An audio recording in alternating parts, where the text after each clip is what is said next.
good people, welcome back to Pamrik Show, and today is an exciting episode that we need to touch a little bit for like 15 minutes or 12 minutes hapo ndio at least tuielewe tena tujaribu kuianalyze because it has been talked about, it has been discussed in the news, parliamentarians are discussing and Kenyans are also raising questions about what are they going to do about this regime and what else is going to be taxed from brand. Mkate imeingililiwa tena bana. 10 shillings will be added to the current price of the vehicle or of the brand if they put the VAT of 16%, which has not been there before. Now, on this channel, what is affecting us is the motor vehicles. If you own a vehicle, whether a small vehicle, high-end vehicle, you are going to pay a 2.5% annual tax that has been proposed by government so that in the next financial year, unalipa e-taxes. Now, before we go to that direction, if you are new to this channel, my name is Patrick Mutuma and you are on Pamrik Show. If you haven't subscribed to our channel yet, please consider doing so because this channel will give you some more exciting news about different auto industry information. Now, nimeangalia kwa news hivi, nikashindwa mazee, nikaipea weekend ipite nione Wakenya wanasema aje and what is going to happen in the event this policy is made into act and enacted into a law that we need to follow. And who will be the winners in this case? The insurance companies, the government, and will the individual vehicle owners benefit from this policy? Government has proposed a 2.5% annual tax for a motor vehicle based on its value. In the event your vehicle is worth around 1 million Kenya shillings. Let's work with 1 million at least, ndio igonge vizuri. 1 million Kenya shillings and you expect to pay 2.5% annually, then that means you will be paying 25,000 per year. And this amount, you will have to pay it before you get your insurance cover. Okay? Uwezi endea insurance yako pale, upewe kama ujalipa this annual tax. Now, before tukuje tuone insurance yakuwa affected aje, we want to see how the common mwananchi anakuwa affected. If your vehicle is worthy 2 million, you will have to pay 50,000 every year on top of the insurance cover for you to be able to operate that vehicle, because when it is low, kuna consequences if you don't fall. Those who have a vehicle that is worthy 4 million and above, they will have to pay 100,000, which has been capped at 100,000. And those, the minimum amount for you to pay for this issue and this policy is 5,000. So even if your vehicle is worth 100,000 or if you think it's worth 50k, utalipa 5,000 is the minimum. Now, watu watakuwa wanajago between 5,000 and 100,000. Hiyo sio shida. Shida ni, why would we do this? Because already we have paid the VAT tax for this vehicle. We have paid the import duty. We have paid the excise duty. We have paid RDL. We have paid almost all kind of taxes for us to operate this vehicle. Now you are talking about adding another tax on top for owning a car here in Kenya. How do we come to this? And I know members of parliament will be watching this, and I would also want to hear their view, their comment, their advisor say something.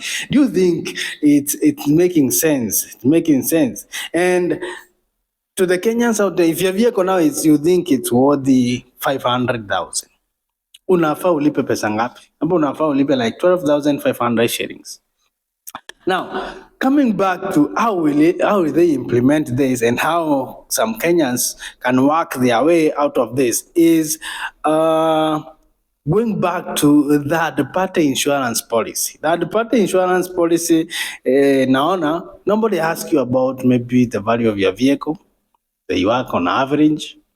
You can tell them my vehicle is worthy You know it's worth 1 million or 2 million. Unaambia my vehicle is worth 800,000. If it is worth 800,000, then compute 2.5% of that amount. And me, I want that party cover. For comprehensive cover, you have now to have a valuation of that vehicle because the insurance is covering the motor vehicle and the individual a vehicle that you'll hit, ama passenger, ama nini, it is a comprehensive cover. Hii ya third party hii, wewe uende gari yaribike, shauri yako. Uanguke iishe, shauri yako. But ukigongana, wana compensate mwenye umegonga based na sheria, so that party tu ni ya kucomply to the sheria to have an insurance policy. And I think most of the Kenyans use that party ku avoid stress mingi. Pia comprehensive kupata hiyo inaitangwaje hiyo cover back ama complaint, umeenda kucomplain get compensation ni kisirani, yani hey, stress tupu. They take you round and round and round. No, imagine your vehicle umelipia insurance cover ya like 200,000, on top of that umeangushiwa nini 100,000, 300,000 just to operate that vehicle regardless of any other expense. So I'm saying the losers here watakuwa insurance companies. You people will now go to get that cover yenye haina stress mingi, and the winner here is the government because they will be able to raise billions of money through this taxation. We have over 4.5 million vehicles, registered vehicles in Kenya.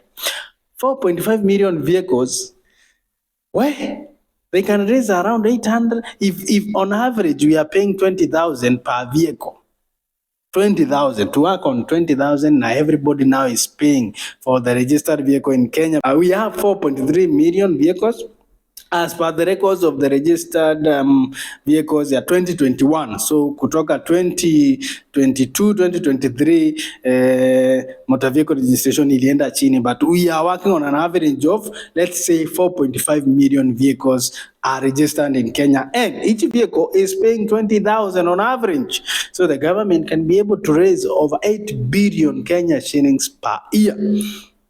That money is not the issue. The issue is, how is this money being utilized? Are the roads even worthy? Are Kenyans getting the benefit of this taxation? So we are here to analyze and to give you a chance, guys, to give your opinion on this platform. Let's talk about. Let's see how we can enlighten one another and see if it is a possibility, if it is something that government can work on, and if they can revert this policy. But for the disclaimer, this is a copy that has been going around on public, and it has not been confirmed yet that we will be paying these taxes, but it's a proposal. However, when you see something circulating, government has proposed 2.5, but they are targeting even 1% or 1.5%. That is their target. They are not targeting 2.5. They are just put a 2.5 random number so that you guys can raise issues, say it's huge. Then they say we need public participation. Public participation, mnaona ni ngapi hapa? They are targeting 1.5. Mseme sisi tunataka 1%, heri ikuwe 2%. Waseme wacha tufanye na 1.5. That was their all along target. So they are not fools. They know what they are doing. They want needs to be public there. Ipigiwe ndebe nini before mwezi wa 6 ufike ndio budget isomo na huko. They know. So if they are going to work on it, piga hesabu ya 1% ama 1.5. In the event they are targeting 1%, if your vehicle is worthy 1 million, so 1% of 1 million ni kama 10k. I think ni kama 10k, 10,000. So still it's a lot of money.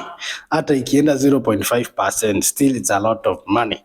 And I think who are the losers in this case? The losers are Kenyans. Losers are Kenyans because we are being overburdened by different issues, different tax policies that are not even yani umeipata taxes tu zina change tu now and then mpaka investor mwenye alikuwa anakuja kuinvest here in the country they hold, hey, what is happening? Yeah, we were expecting this is what has been put in place. Now there is this new changes. What will be the uptake of our motor vehicles in the country? Where we are people going back now to the drawing board? Me owning a car, I'll have to pay this and this and this. So the motor industry still will be affected, because now people, the majority of buyers who intended to buy a particular vehicle, then they will hold back. Even if they will buy later, they will hold back. Who will be suffering is the dealer. The dealer has the inventories in stock and they haven't sold yet, because kuna mtu hapa tena ameanza kufikiria nilikuwa nataka gari ya 4 million, then every year nailipia 100,000, so ana hold back, angoje sasa, hebu tuone kama hii policy itapita. So what does that mean? Sales zimeenda chini kwa nani? Kwa muuzaji wa magari. Inamaanisha tuseme alikuwa na service loan yake pale, then the loan imekuwa held back juu ya making a sales. What does that mean? That means the bank will come knocking to their door.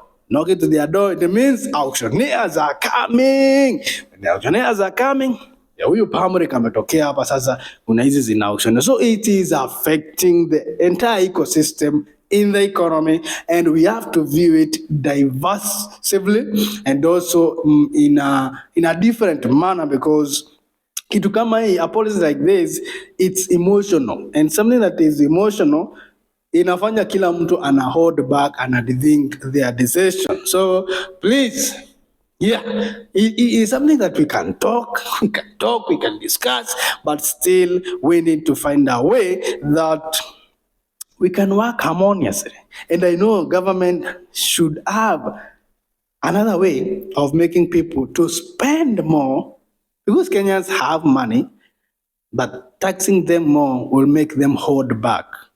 When you make people hold back, they refuse to spend. But if you find another avenue that you make good economic environment and people spend in an area that you have taxed, you can recover this money in that area indirectly. But this direct taxation inaingianga kwa akili, and people decide, we are not doing this. The same case happened in raising the fuel cost. People decided, why would I drive when I know in a day I'll spend 1,000 just going from my workplace to my home place.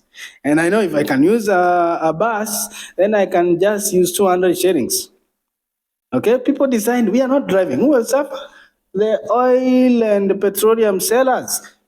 Then taxation inaenda chini. So it's a cycle that needs to be observed differently, other than this direct take yenye unataka kuchukua tu directly. Okay, so good people, what do you think about this policy? Do you think this policy is worthy discussing? Do this policy is a good policy when implemented? Do you think government will get the revenue that they are targeting? Do you think they are trying even to make the economy work?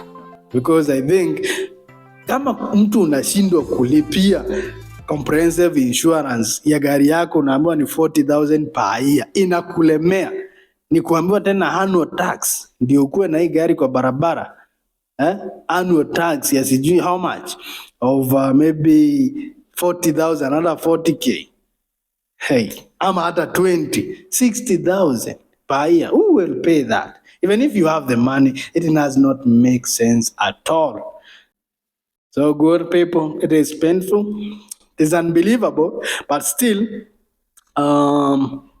we need to talk about it and try to figure it out all together. I'm not an expert in the taxation levels, but I believe talking about this thing can at least help out people to rethink, and also those who are watching to know that something is coming that will affect you, affect me, because in our motor industry, wewe ukidecide utaki kununua this week, then mimi sasa hii biashara yangu nitaenda wapi? Yule mwingine ataenda wapi? So we need good policies that will help consumers to spend and make them spend more, and spending more is knowing that they are gaining something and benefiting and not being exploited. So good people, I'm done. So acha tuone what will happen. So from this end, my name is Patrick Mutuma and you're on Pamrik Show. If you haven't subscribed to our channel yet, please consider doing so, because this one inakusaidia sana kujua mambo yenye ina happen hapa na pale na kusukuma hii shughuli. So guys, see you in a few. Until next time, God bless. See you guys. Yeah, I'm done. Hey, bana Zakayo shuka. Shuka jameni.